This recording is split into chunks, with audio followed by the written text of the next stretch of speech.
ሰላም ጤና ይስጥልኝ የተከበራችሁና የተወደዳችሁ የአውደ ክስተት ሚዲያ ቤተሰቦች እኔ ክስተት ነኝ። እነሆ ክስተታችን ተጀምሯል። አውደ ክስተት ሚዲያን ሰብስክራይብ ያላደረጋችሁ ሰብስክራይብ በማድረግ እንድትጀምሩ በአክብሮት ጠይቃችኋለሁ። ዛሬም በመካከለኛው ምስራቅ የተከሰተውን እጅግ ትኩስና ዓለም አቀፍ መነጋገሪያ የሆነውን መረጃ ይዤላችሁ ቀርቤያለሁ። ትላንት ክሪፕቶ ምንዛሬን ማጭበርበሪያ ነው እያሉ ያጣጥሉ የነበሩት ዶናልድ ትራምፕ ዛሬ በፕሬዝዳንት ወንበር ላይ በገቡ በአመታቸው ብቻ ከክሪፕቶ $1 ቢሊዮን በላይ ማግኘታቸውም ተሰምቷል።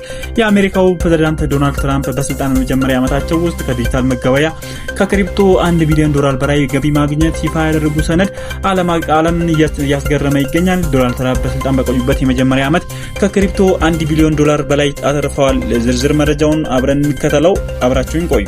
የአሜሪካው ፕሬዝዳንት ዶናልድ ትራምፕ ባሳለፍነው የ2025 የአውሮፓውያን ዓመት በክሪፕቶ ከረንሲ ዲጂታል ምንዛሬ የንግድ ዝውውር ላይ በመሳተፍ ከ$1 ቢሊዮን ወይም ከ750 ሚሊዮን ፓውንድ በላይ ማግኘታቸውን በግዴታ ሊያቀርቡት የሚገባውን የሀብት ምዝገባ ይፋዊ ሪፖርት አመላክቷል።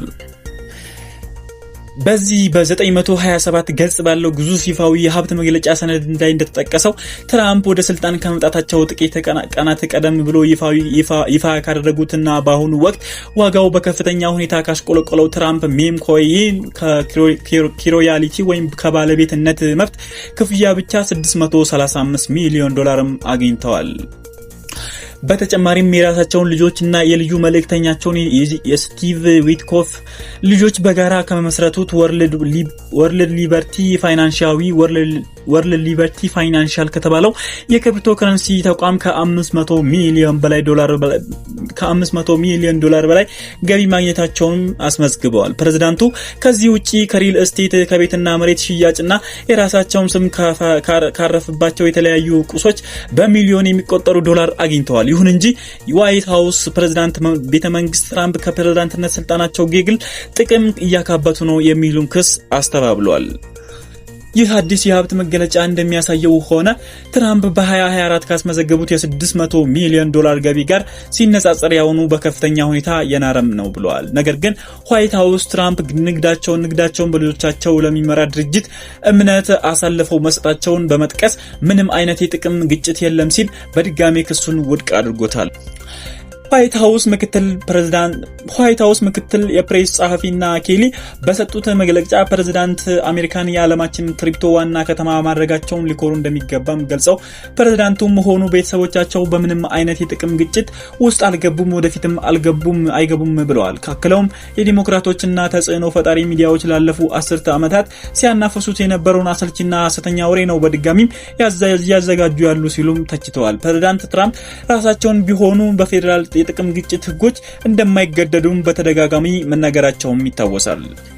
ትራምፕ ቀደም ሲል ክሪፕቶ ከረንሲን ይነቅፉ እንደነበርና በተለይም ቢትኮይንን ማጭበርበሪያና ሊመጣ ያለ አደጋ ሲሉ መጥራታቸው ይታወቃል። ነገር ግን ማክሰኞ ዕለት ይፋ የሆነው ሰነድ እንደሚያሳየው ከሆነ አሁን ላይ ከክሪፕቶ ያገኙት ገቢ በመጀመሪያ ለዝና ካበቃቸው ከሪል ስቴት ንግዳቸው ከሚያገኙት ገቢ በእጅጉም ይበልጣል። ለምሳሌ ያህል ከማርላጎ ክለባቸው $77 ሚሊዮን እንዲሁም ከፍሎሪዳ ከሚገኘው የዶላር ጎልፍ ባቸው $122 ሚሊዮን ገቢ አግኝተዋል። በኒው ጀርሲ፣ በፍሎሪዳ ጁፒተርና በስኮትላንድ ከሚገኙ የጎልፍ ክለቦቻቸው ከእያንዳንዳቸው $30 ሚሊዮን በላይም አግኝተዋል።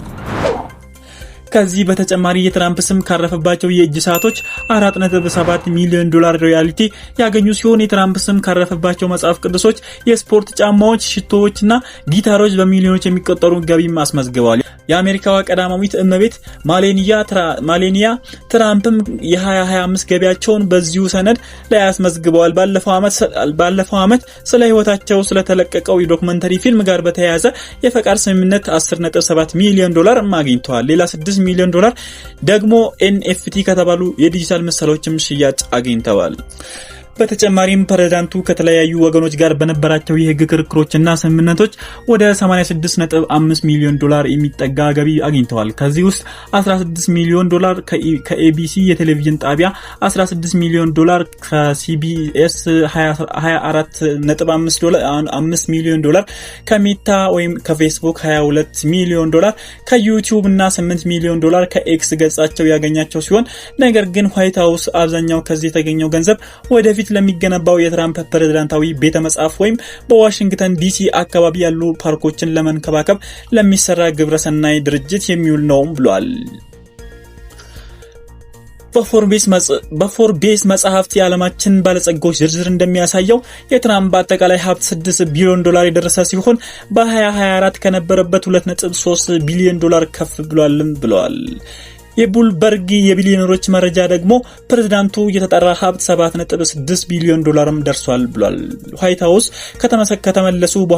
ወደ ዋይት ሃውስ ከተመለሱ በኋላ የትራምፕ ቤተሰቦች የራሳቸውን ዲጂታል ሳንቲሞች ወይም ቶከኖች እያወጡ ቢሆንም ትራምፕ ለክሪፕቶ ኢንዱስትሪው እጅግ ምቹ የሆነ አካሄድን ተከትለዋል። በትራምፕ የተሾሙት የፋይናንስ ተቆጣጣሪው ተቋም ሲኢሲ ኃላፊ ፖል አስቲክንስም የክሪፕቶ ኢንዱስትሪው ወዳጅ ተደርገው ይታያሉ። ፖል አትኪንስ በኤፕሪል 2025 ስልጣን ከያዙ ጀምሮ ተቋሙ ከቀድሞ ጥብቅ ቁጥጥርና ቅጣት ተኮር አካሄድ ወጥቶ ዘርፉን ለማበረታታት እንዲያደላ አድርገዋል። ባለፈው ጁላይ ወር ላይም ፕሬዝዳንቱ አሜሪካን ዲጂታል ሀብት ገረገድ ወደር የለሽ መሪ ለማድረግ ያለመውን የጂኒያን አክት ህግን ፈርመው ማጽደቃቸውም ይታወሳል። ይህ ከ900 ገጽ በላይ የሆነው የትራምፕ ዓመታዊ የሀብት መግለጫ ሰነድ ከቀድሞዎቹ ፕሬዝዳንት ጋር ሲነጻጸር እጅግ ግዙፍ ነው። ለምሳሌ የቀድሞ ፕሬዝዳንት ጆ ባይደን በመጨረሻው ሙሉ የስልጣን ዓመታቸው ያቀረቡት የሀብት መግለጫ 16 ገጽ ብቻ የነበረ መሆኑም ይታወሳል። ዓለም በቴክኖሎጂና በዲጂታል ንግድ ስትቀየር ጥቅሙን የቀድመው የተረዱት መሪዎች እንዴት የሀብት ማማ ላይ እየወጡ እንደሆነ የሚያሳይ ትልቅ ማሳያ ነው። ትራምፕ ትላንት የነቀፉት ቴክኖሎጂ ዛሬ የቢሊዮን ዶላር ማፍሪያ ማድረጊያቸውን ፖለቲካና ጥቅም ሁሌም አብረው እንደሚጓዙ ያሳየበት አጋጣሚ ነው። ይህን መረጃ በሚገባ እንዳቀረብኩላችሁ ተስፋ አደርጋለሁ። በቀጣይ እንደዚህ ያሉ በዓለም ዙሪያ ያሉ ትኩስ መረጃዎችን፣ ወቅታዊ ጉዳዮችና አስተማሪ ነገሮችን ቀድመን ወደ እናንተ እናደርሳለን። ይህን ቪዲዮ ከወደዳችሁት ላይክ እና ሼር ማድረጋችሁን እንዳትረሱ። ለቤተሰባችን አዲስ ከሆናችሁ ቻናላችንን ሰብስክራይብ በማድረግ የቤተሰቦቻችን አባል ሆናችሁ ድጋፋችሁን እንድታሳዩን በአክብሮት ጠይቃለሁ። በሌላ መረጃ እስክንገናኝ ቸር ሰንብቱ። ሰላም ቆዩ።